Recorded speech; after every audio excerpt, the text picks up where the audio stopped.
I've taken Janine's writing and journaling classes and had great experiences.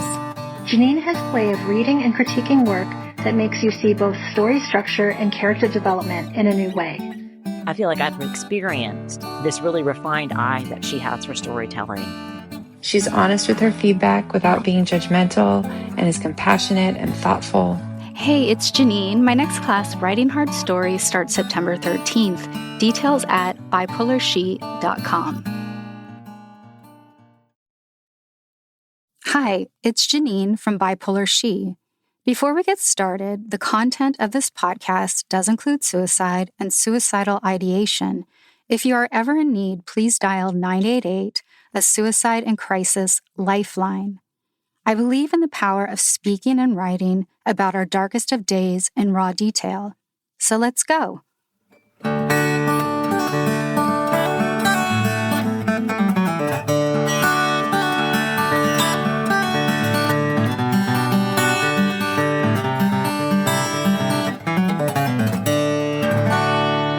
Today I sit down with Deirdre, my first interview with a guest whose parent has suffered with mental illness.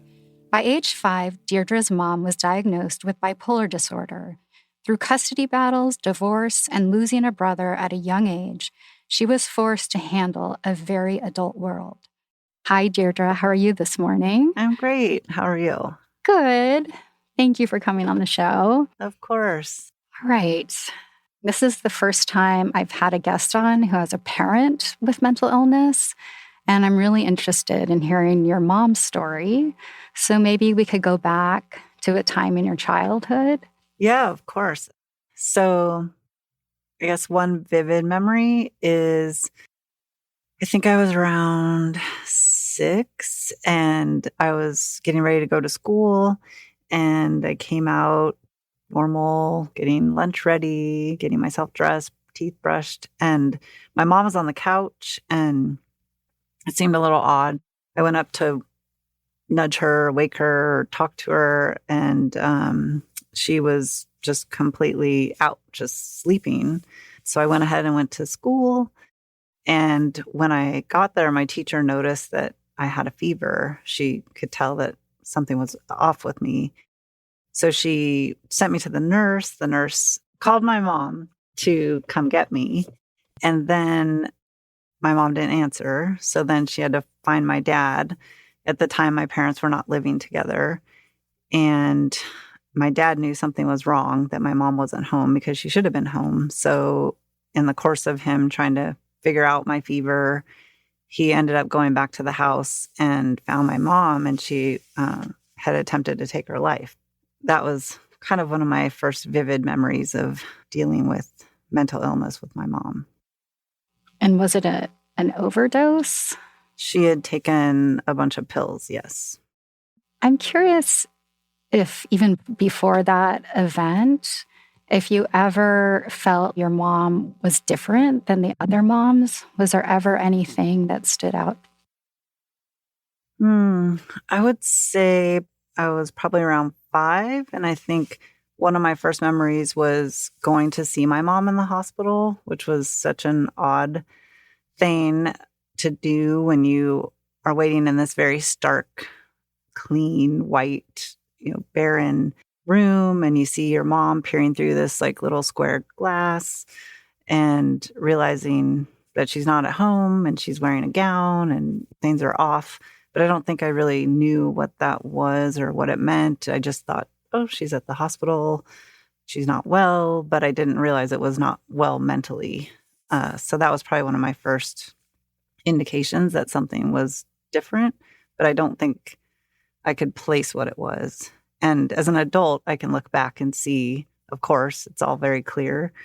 But as a child, I don't think I knew. I just knew something was off, and it was strange that she wasn't home.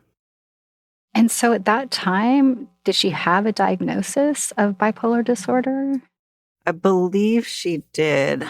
I believe at that point she had been probably in and out of hospitals a few times, and then had been diagnosed and then was trying to take the medication, or was a prescribed medication, and wasn't able to take it. Later, she told me when we talked about it that she just felt like she didn't have feelings or emotions, and So she did not like the medicine, so she just wouldn't take it. And it was lithium at that time. So it was a pretty powerful drug. So she felt flat on it? Yes, very flat. Do you know anything about the history of the bipolar illness and when she realized it? I think there were a few triggers. I think most notably was my brother was born a hydrocephalic. From the time he was born, had to have constant care. His brain didn't develop beyond an 8-month-old, and his body developed into a 7-year-old. So he required a lot of home help and a lot of care. And then I was born 3 years after him.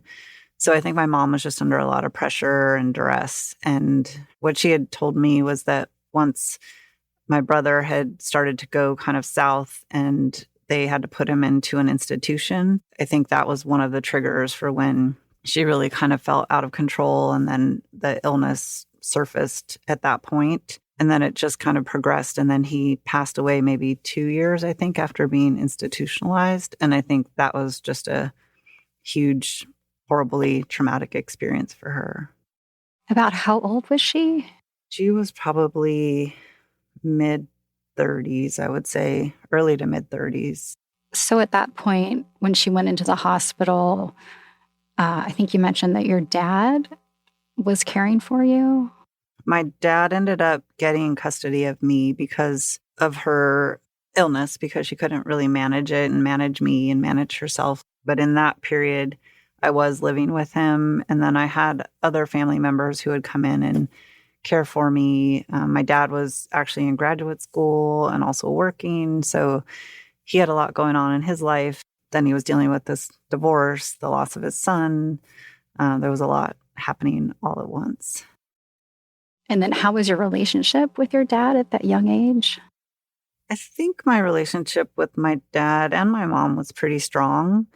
Even with my mom's illness, I felt like we still had a connection. And then my dad just ended up being, a pretty good caretaker, looking out for me.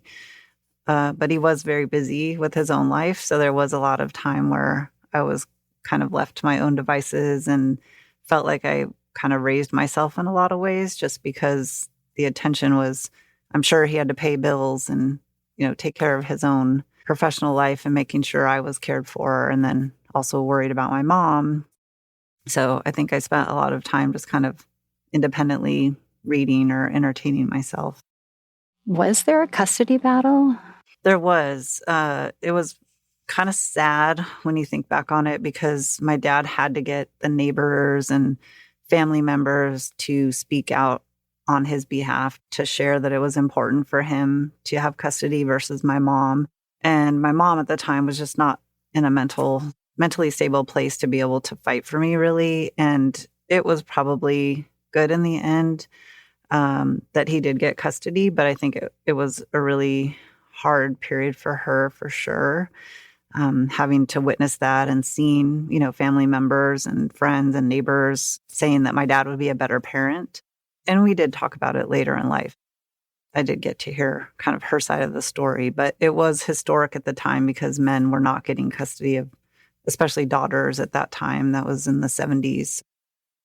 I'm curious if you know how your mom did and how she survived being on her own, handling this illness, having the kids, or just you intermittently. Mm-hmm. How did she keep going? I think she really leaned on her family a lot. She really leaned on a few friends. She ended up just getting kind of a small job to help her, survive, pay the bills. But she really did, I think, find a lot of comfort and help and support from her sisters. She had a couple sisters that lived locally. There was a couple years, I believe, where she didn't really get to spend a lot of time with me because my father still felt like he didn't trust her. He didn't trust her stability or what she could do or what she was capable of. And so he definitely kind of put a restriction on visitation with me. But there was a lot of letters and phone calls and that type of thing, but not a lot of physical in-person visiting. And at one point your dad did make the decision that it was okay for you to have more of a relationship with her? Yeah, I think once she became a little more stable with her medication and she kind of had for lack of a better term, like a good track record. She hadn't been in a mental hospital for a while, and it seemed like she was on her medicine and sticking with it. And then he kind of built up some trust and felt like it was time that I could spend more time with her. But I do remember as a kid always feeling kind of guilty that she didn't have me full time and that she was missing out on a lot of those experiences that are, pretty normal for moms to have with their kid. So what do you mean by guilty? Like feeling like that pressure, like just because she had mental illness didn't mean she didn't deserve to spend time with her daughter, right? So it just felt like unfair. And then I guess I just carried some of the guilt because I knew that she wanted to spend time with me and she just wasn't able to. And that was in high school when you started feeling that way, or even younger? I would say younger. Yeah, probably elementary school. And then I think as I got older in junior high and high school, when I really realized the impact that it had of not seeing me through dance recitals or plays or like all the normal things that parents get to spend their time with their kids doing, I think then I made a conscious effort to try to spend more time with her. So I would try to go maybe a couple weekends a month and go hang out with her for the weekend just to kind of regain some of that time. Wow. So you felt a lot of responsibility? For sure. Yeah, I had a lot of compassion just knowing all she had gone through. And it just kind of seemed unfair, to have your son pass away and first of all, be born hydrocephalic and having these, bodily issues and then your own mental issues, then losing custody of your daughter and getting divorced from the love of your life. And I mean, she just went through so much turmoil and trauma. And I just always was really aware of that. Yeah, I'm curious about her happiness and how she got through it, but more so would you describe yourself as a happy kid? Yeah, I mean, it's funny. Kids are so resilient. And I think that was one lesson through all of this that I realized is, I don't know if it's just luck of the draw or just my the whole nature versus nurture argument, but I really felt like all of the adversity and all of the negativity, somehow it didn't break me down. It almost made me stronger and just felt like I really appreciate, the small things in life and the little moments because I realize how fleeting they can be. So you were little when you learned to think that way. I think so. I mean, I'm sure I'm putting some words into my 5-year-old or 6-year-old mouth, but I really do believe I kind of learned that lesson pretty young of how, just witnessing death and divorce and mental illness all by the time I was 6, I think, I don't want to say I became a hardened 6-year-old by any stretch, but I definitely was made aware of things that, life is not always pretty and how to kind of deal with that and still get through it. And did you leave to go to college? I actually joined the Army right out of high school. Wait, how many years were you serving? I did 5 years active duty as a photojournalist in the Army and then 3 years in the National Guard. I mean, I also took classes while I was in the military, but when I got out of the military is when I finished school. And now I'm studying couple and family therapy. So very excited about that.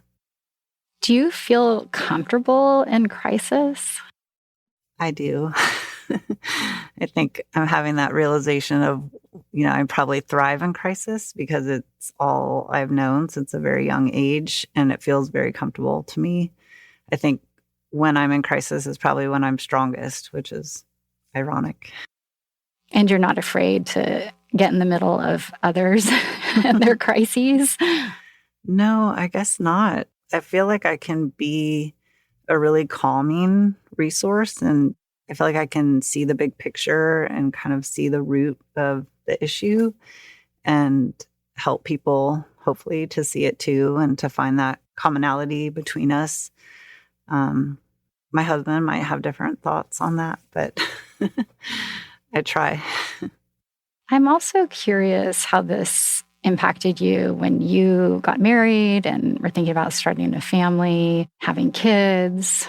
Yeah, I think it was always scary. Just the thought of having kids, just seeing, my brother pass away at such a young age and the impact that had on my parents. I think I always just had this very realistic view on having children that, so many of my friends would get to a certain age and be so excited to have a baby. And I always thought it's not a baby. It's a human. It's going to be an 18-year-old or a 30-year-old or a 50-year-old someday. I always took that really seriously. And I think when I met my husband, we got married when we were around early 30s. And I think we were just at that place of life of really thinking it through and what are the impacts of having children. And I just thought, I could still find myself facing mental illness. I didn't know.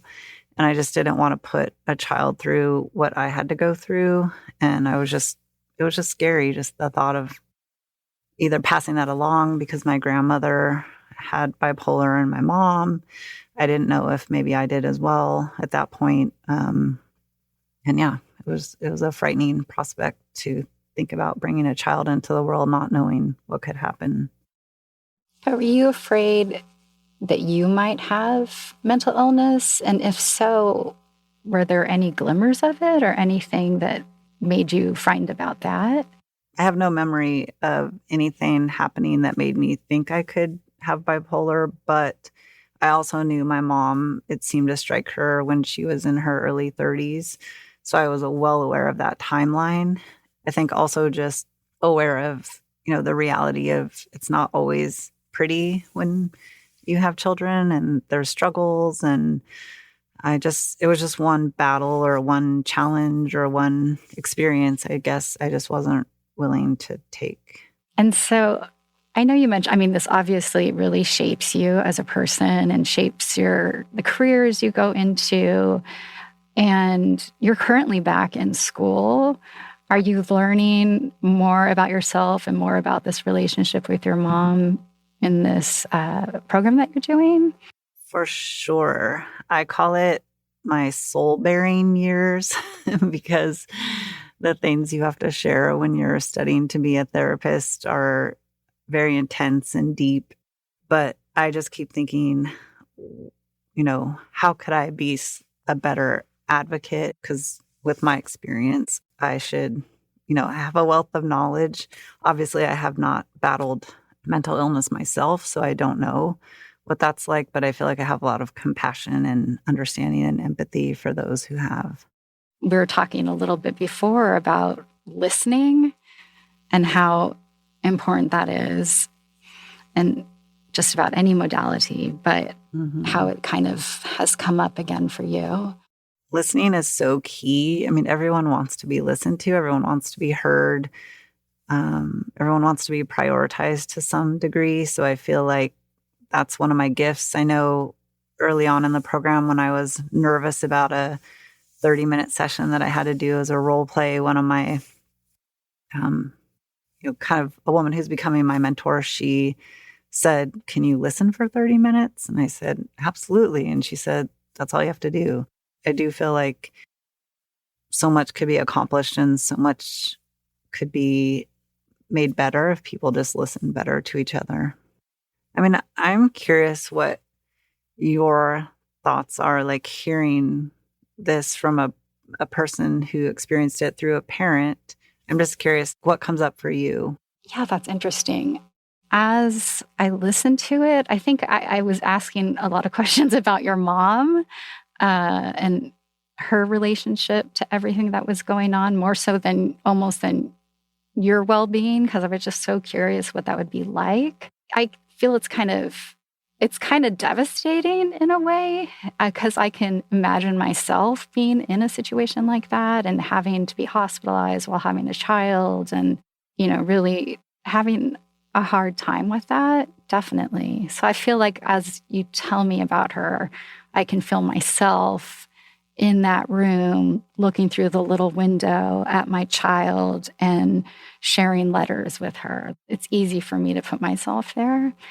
But it's also tough to know that that's a factor in having children or not. So that's difficult, because I think if I had had the opportunity to have kids and everything would have been set up just fine, I probably would have. I probably would not even think about my own mental health, in the sense that, hey, if I raise this kid right, they'll be in the clear.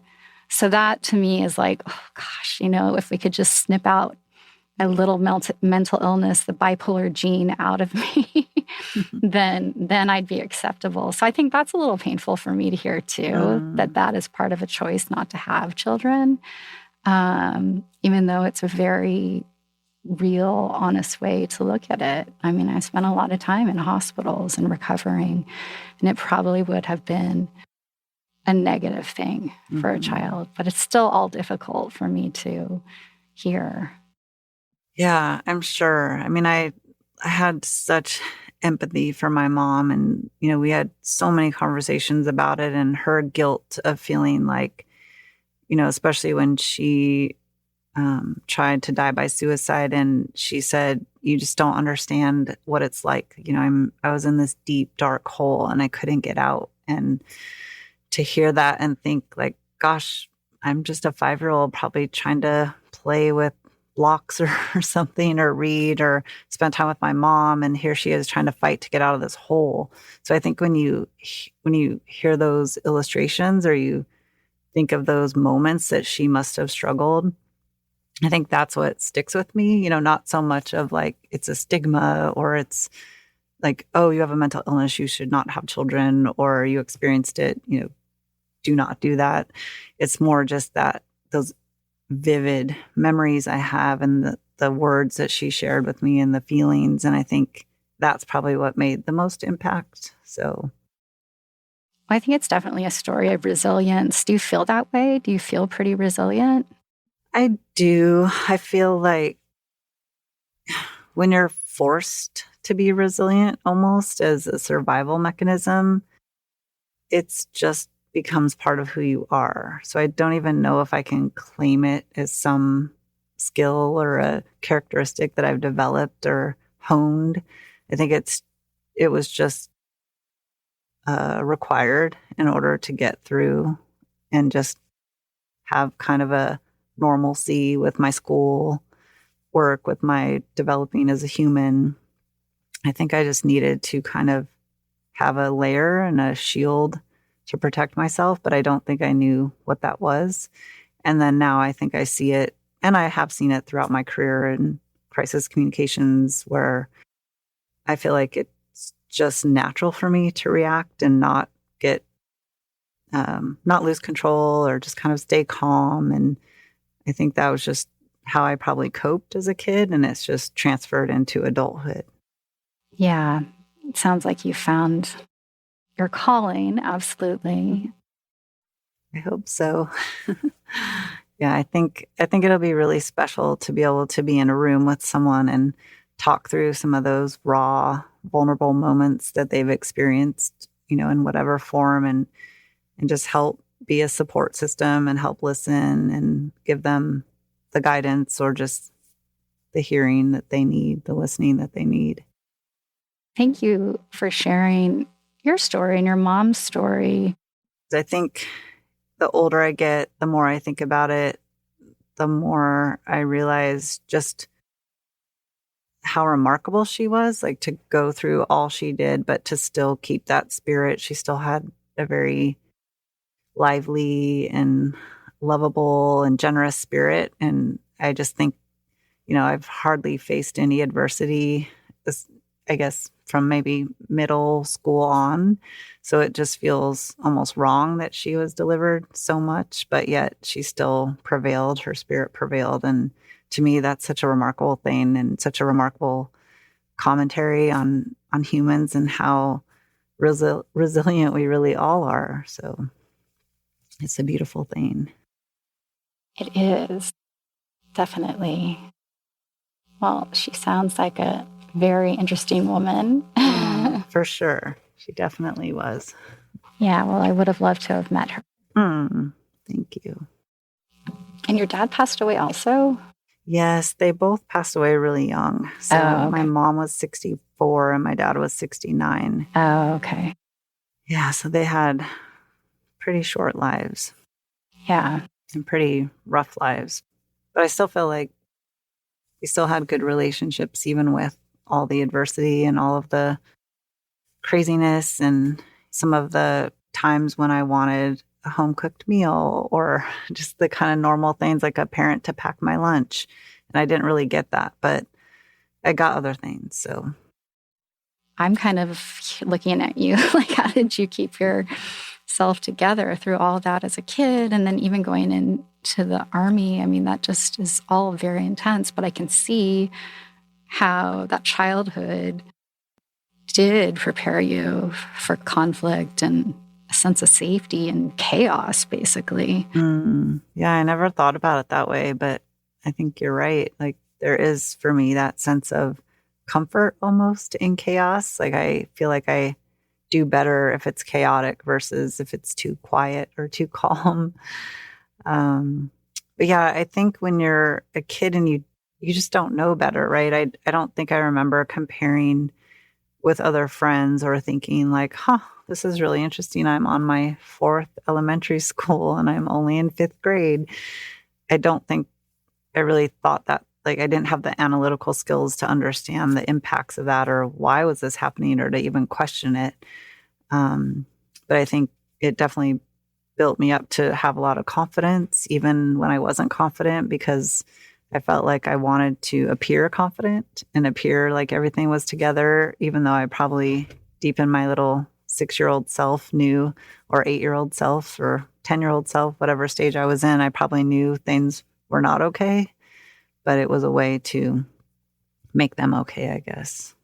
I really do feel like I am curious, just as I've realized in my young and older adulthood that people have different upbringings and different experiences and different ways of being raised. And so I think that's part of what's driving my schooling now also is just that curiosity of, what's happening in your home and where do you need help or where are you not feeling supported and how can I help with that? So I feel like that's probably what I would have loved to have had is someone every day asking me, what can I do to help you? And it's hard to ask for help when it wasn't made available to you. So I've even learned as an adult how to ask for help. And so I guess I just want to be able to offer that help without someone having to ask. Thanks for listening to Bipolar She. We are an independent podcast and can only make it if you share what you hear, like and follow us, and all that social media stuff. We are grateful for the support. Thanks.